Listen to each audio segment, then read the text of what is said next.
All right, welcome to another episode of the Boom Shakalaka podcast, aka the BS Pod. I'm Vincent. That's Emmanuel. That's Justin. All right, I mean the trade deadline in the NBA just went down a few days ago. It's got the whole NBA world buzzing. Even took some attention away from the NFL on Super Bowl week, so that's how you know that some big trades went down in the NBA.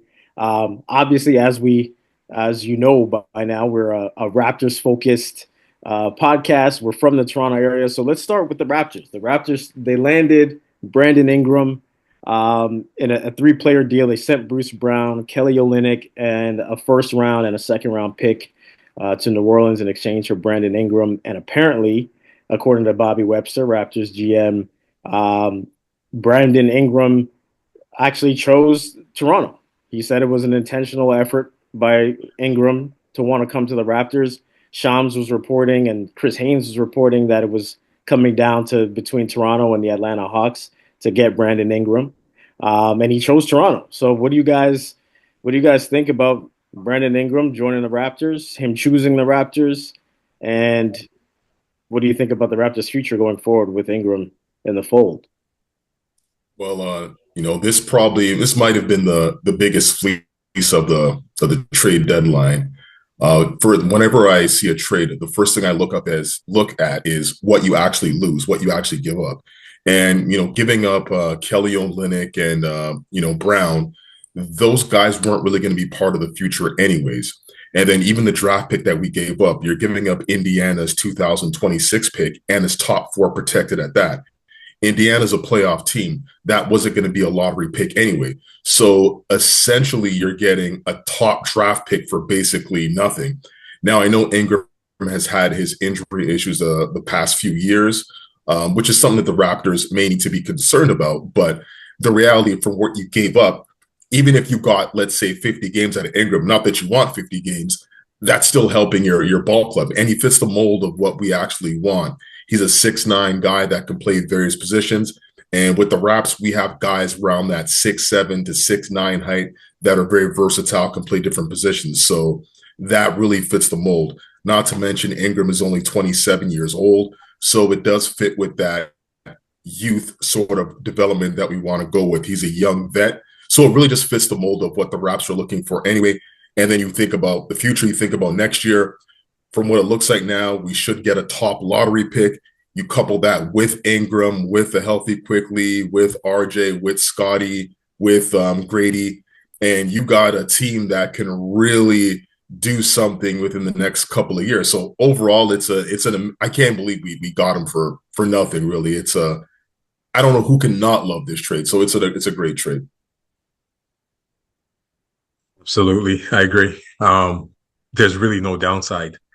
What are we losing? Like Kelly Olynyk, Bruce Brown. Bruce Brown, like he wasn't really like we never really considered him part of this team. He was always on the sideline, and whenever he played, I just always thought, when can we get rid of Bruce Brown for somebody? Because I just never ever thought this guy was in our plans. Like, you know what I mean? And Kelly Olynyk, Canadian kid, so obviously it's always good to have a Canadian kid play for the Raptors. He's a talented big man. He's had a good career in the sense that he's been in the league a lot longer than I thought he's going to be in the league. I thought he'd be gone by now. Like, I think when we traded Kelly Olynyk, he's still in the league because there's a point where you didn't know this guy would still be around. So good on him. But getting Brandon Ingram, former All-Star, former number 2 pick, extremely talented, long arms, long limbs, go-to scorer that we need. Even when we had Siakam, he wasn't a go-to scorer. When we had OG, he wasn't really a go-to scorer in the clutch, right? That's why when Kawhi came, it was so important to have that guy that could do that. So Ingram is that guy because Scotty is not a go-to. Scotty is a do everything. Let me score, let me rebound, let me pass, let me do whatever. He can play point guard essentially. So RJ, I like. RJ gets buckets, but RJ is not a half court one-on-one competition like Brandon Ingram is. He doesn't have the same skill set. So I think Ingram is perfect for what we need going forward. He fits within our time frame in terms of the age and youth below 30. And the fact that he's happy to come here, excited to play with Jakob and Scotty and RJ and everybody else, that is huge and very significant. So this is all positive. The only thing, and Justin, you mentioned this, is he does have an injury history. He's never played 70 games not since his rookie year did he play 70 games. So we're looking at this guy. He's been in the league. This is his 9th season now. So let me just run down real quick. So rookie season, he played 79 games. Fine. After that, 59. After that, 52. Then 62. Then 61. Then 55 in 21-22. 45, 22-23. 64 last year. And this year to date, 18. So when you see that, this is like Zion numbers, right? It's like, oh boy, what is going on here? And his best season was 22-23 when he played only 45 games in terms of best season in terms of stats. 24.7 points per game, 5.5 rebounds, 5.8 assists. Those are beautiful numbers. But his all-star season came when he played 62 games. So he still missed 20 games in his all-star season, 23.8. 6.1, 4.2, great numbers. But his injuries is the only thing that makes me say this is maybe a trend now. What are your thoughts on that? Yeah, so the injuries is that number one, as a fan, I'm excited about this trade. I'm excited that we have someone like Brandon Ingram, someone as talented as him, and someone that has actually chosen Toronto, right? Like I feel like obviously on our last episode we talked about the biggest Raptors what ifs in franchise history. I feel like this guy, if I'm remembering correctly, is the first, quote unquote star. He's been an all-star, so I'm going to call him a star. First quote unquote star who actually chose to come here, right? He's not a free agent, but if you believe the reports, he chose to come here as part of the trade deadline here over Atlanta. And I don't think that's ever happened before, right? Like all of the stars that we've had, we've either had to draft them or we've had to trade for them. But we've traded for him, but he actually chose to come here, right? We haven't had a guy who actually wanted to come to Toronto. So that's why I'm excited. The only thing that would temper that excitement is what you said, is the injuries, right? Like hopefully this guy can stay healthy. If he can stay healthy, him and Scotty and RJ and quickly, I'm excited. I mean, to me, this is a team that you run with for the future, and they're all young. I mean, yeah, if I had to say, okay, what would be a downside to the deal, it would be his, the injury risk. And obviously, he hasn't played many games, but I'm going to choose to look on the bright side and say, look, we were the ones who got Kawhi to play the best season of his career, right? Like Kawhi was struggling for a long time. And then you saw what happened to Kawhi after he left. He hasn't played like he did in 2019 when he was here. So I think Bobby Webster said it the other day that they believe they have the best medical staff in the league based on what they did with Kawhi. Maybe he's right. So, maybe they can work their magic with Brandon Ingram and have him stay healthy. I think the future is bright in Toronto, and I'm excited. And now, if you step back and you look at it, we traded Kelly Olynyk, we traded Bruce Brown. Bruce Brown we got from Indiana when we traded Pascal Siakam, right? So essentially now it's kind of like we traded Pascal Siakam for Brandon Ingram, right? Like, is that an upgrade? Would you rather have Pascal Siakam today or Brandon Ingram today? And for next season and beyond, would you rather have Pascal Siakam or Brandon Ingram? It's tough, right? It's availability. That's availability is the best ability. And if he's going to play, then this is a no-brainer, right? If he's going to give us 65 games or more, then this is a no-brainer. But if he's going to give us 50 games, 55 games, I don't know. Because one thing with Pascal, he always played, right? So if we're doing the one-for-one trade, I'd rather have a body in the lineup that's going to give us production.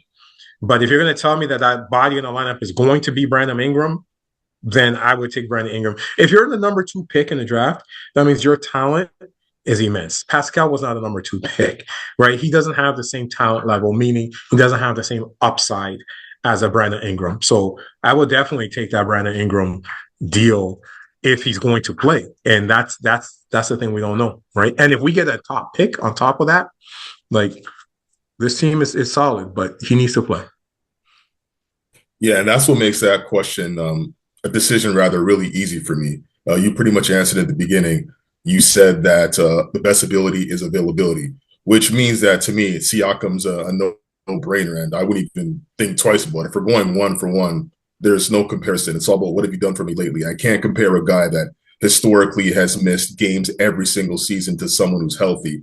I don't really deal on hypotheticals. At a certain point, you are what you are. So I'm always going to take a healthy body over someone that's not healthy rather, especially when they could put up very similar numbers. Pascal's been an all-star as well. So, I mean, this isn't, it's apples and oranges. It's not like we're taking a guy that's not talented versus a talented second overall pick. While Pascal may have been drafted a lot lower in the draft, his talent level definitely isn't that of someone who should be picked that low.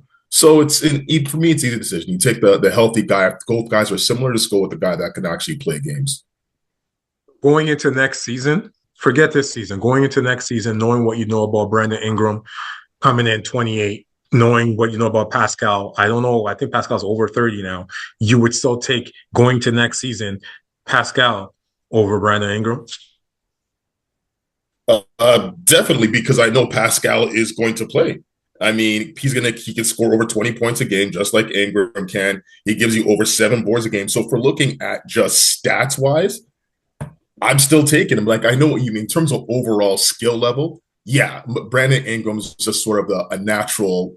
He's a baller. It's like this is what he does. I feel like Pascal, his development has been sort of throughout the years where Brandon Ingram always had it, right? So if you look at just raw talent, yeah, Brandon Ingram definitely has it.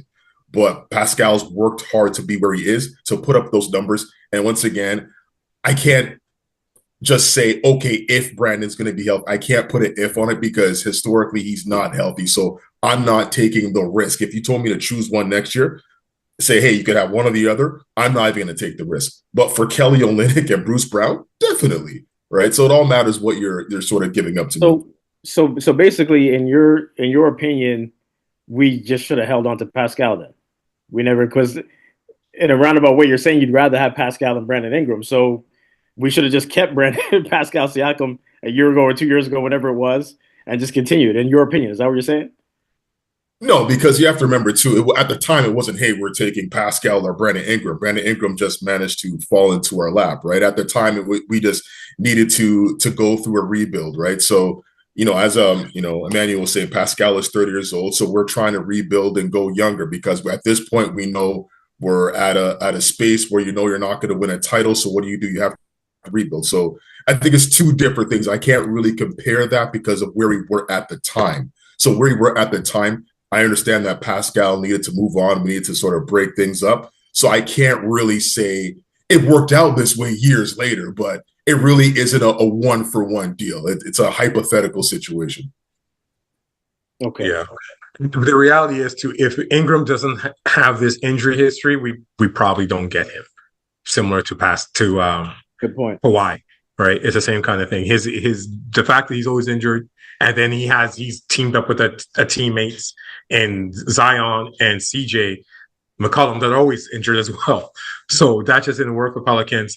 Fire sale. I'm sure Zion will be out of there probably by next year. So we wouldn't have got him if he wasn't always injured. So as Raptor fans, we know we got to take what we can get, and we got to be shrewd and we got to be smart. And maybe we can steal somebody who was low somewhere else, but then comes over here and then just takes us to another level. The Raptors also, they moved Davion Mitchell, who he was a nice player for them. Nice pickup. I think he came over from Sacramento, if I'm not mistaken. They moved him and over to Miami for PJ Tucker, who he's not, Obviously, PJ Tucker's not going to play. And they also got a 2026 second round pick from Miami. They got cash considerations from Miami. And then they also picked up James Wiseman from Indiana and cash considerations in exchange for a future second round pick. And then James Wiseman was quickly waived after that deal. Like, any thoughts on those moves for the Raptors? Do they move the needle in any way, or just kind of bit pieces? It was a whole lot of nothing, but yet a little bit confusing. I mean, at the beginning of the season, Mitchell, especially with quickly being hurt, Mitchell was getting some good minutes and he was playing well, especially defensively. And then lately, he's been, a DNP CD, right? He's been on the team, but you just don't know because he's just not getting minutes. Or like, is he hurt? No, he's not. So he really just sort of wasn't part of the plan after, Pete Body started getting healthy. But, whenever you make a trade, you always have to think, okay, what are you getting back? You got back Wiseman. Yeah, we know he's been hurt, but I guess there was a little excitement for me, just in case maybe he could do something when he's healthy. I don't know, maybe. So when the Raptors got rid of him, I was like, okay, well, he's damaged goods. That's what they think. That's cool.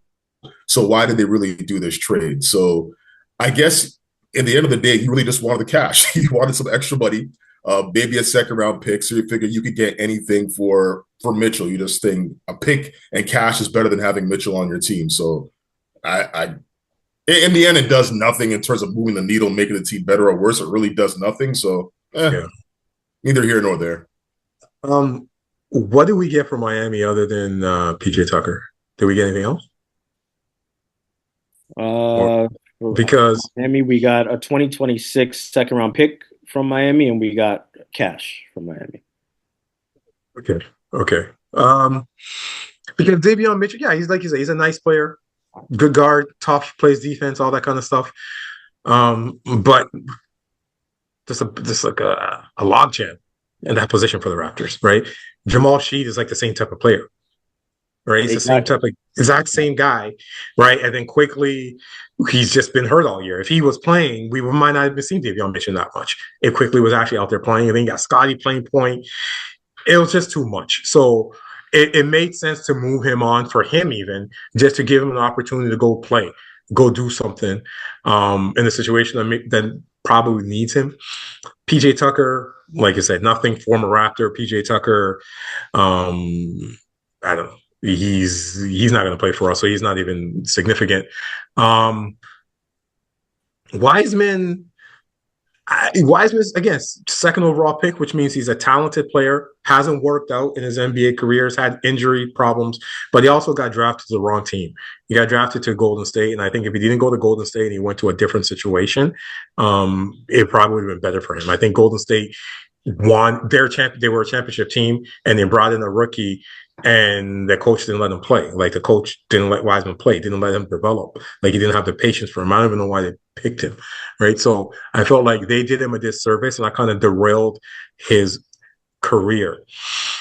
So when I saw the Raptors took him, like, hey, you know what I mean? We're getting him for basically nothing. Let's see what he could be. And then, like, I woke up the next day and he was caught already. Like, why? So basically, we collected cash from Indiana. We collected cash from Miami. So we're just, Raptors loading up their pockets, right? And then we gave up a pick to Indiana and just got it back from Miami. So it was basically the Wiseman deal felt like we were helping somebody else. We were helping Indiana for some reason. And then we just let him go, right? I don't know. I thought maybe we should have kept him, but I'm not losing any sleep over us not having Wiseman. Who knows? Maybe Fernando, Bruno, Mobo, maybe they'll be better in the long run. I don't know. So that's my opinion on Wiseman. I was a little bit surprised, but it's not a big deal at the end of the day. And actually, and one last thing too before we move on from the Raptors, in terms of Brandon Ingram, I know right now he's out with an ankle injury. I'm not sure what the prognosis is on when he's supposed to come back or when he's supposed to play. But obviously, the Raptors, it's no surprise, and it's no secret that the Raptors want a high lottery pick. So, I mean, how does that hurt if we bring in Brandon Ingram? We've already seen the Raptors over the last 3 weeks start winning more games than probably we would like. if Brandon Ingram comes back, I mean, do Raptors fans kind of have to be concerned if what if we win too many games? What if He's going to we be out another month, what? I think. Is he That's what I okay? heard. I heard he's going to be out another month. And even if he was supposed to come back in 2 weeks, he should stay out another month or another month and a half. Like, there's no rush. Like, I looked at the lineup today. Pirtle's out. I don't know what's wrong with him, his hip or something. RJ concussion. Like, whenever I see it, I always wonder how many of these guys could play. And we're like, it's okay. Just take another day off. Just take another day off. We're good. We're good. We're in no rush to win. So I think bringing Ingram in, that crossed my mind too. I'm like, shoot, what's this going to do? We're going to start winning games, going to mess things up. But then I heard he's going to be out another month. And hearing Bobby talk the other day, Bobby Webster, he basically is saying, yeah, we're on that path of, we're just going to let our guys play. We're not trying to make the play in. We're just trying to see what happens. So if that is the plan, I'm sure they have some type of plan to maybe withhold Ingram for a while or something. But I'm sure these guys are not going to screw up our top 5 chances. Yeah, and as you said, like real quickly, if you're trading for a guy that's been injured forever and has no plans to come back anytime soon, then you're not planning to win this year, right? That you obviously would not trade for him. You're not going to trade for a guy who's not available if you're actually trying to make the playoffs. So I think people got a little bit scared when they hear a big name like Ingram coming to Toronto. I was like, slow down. He's hurt. Don't worry about it. The fact that you got him makes me feel comfortable that you do not want to win. So if they went and got anyone else that could contribute now, I'd be concerned. But you got rid of 2 healthy bodies for a guy that's not playing. So we're good. It's all for next year, and I love the move. Yeah.